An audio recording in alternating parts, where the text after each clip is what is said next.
আসসালামু আলাইকুম রহমতুল্লাহি ওয়া বারাকাতুহু। আল্লাহুম্মা সাল্লি ওয়া সাল্লিম আলা নবিয়িনা মুহাম্মদ। আজকে শুক্রবার ভাই, তো আজকে তোমাদেরকে একটা ভয়ঙ্কর হাদিস আমি শোনাচ্ছি।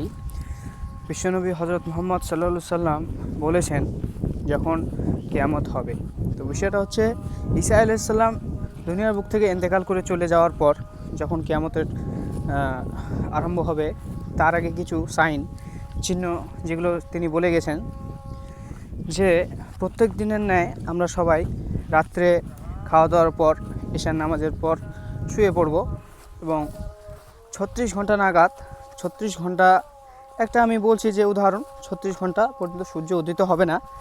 তো সকলে চিৎকার করে উঠবে, বুড়ো বাচ্চা এবং যত যুবক রয়েছে সবাই চিৎকার করে উঠবে আর বলবে যে হায় আল্লাহ, সকাল কেন হচ্ছে না।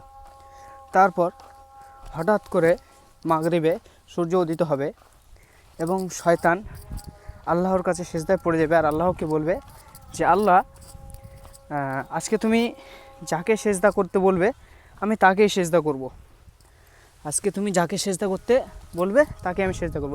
কিন্তু আল্লাহ সুবহানাহু ওয়া তাআলা কী বলছেন যে যখন সূর্য পশ্চিম দিকে উদিত হবে তখন আর কারো কোনো দোয়া কবুল হবে না, সমস্ত দরজা তার বন্ধ হয়ে যাবে। আমার আওয়াজ শুনে আমার বিড়ালটা আমার পিছু পিছু চলে আসছে। আসসালামু আলাইকুম রহমতুল্লাহি ওয়া বারাকাতুহু।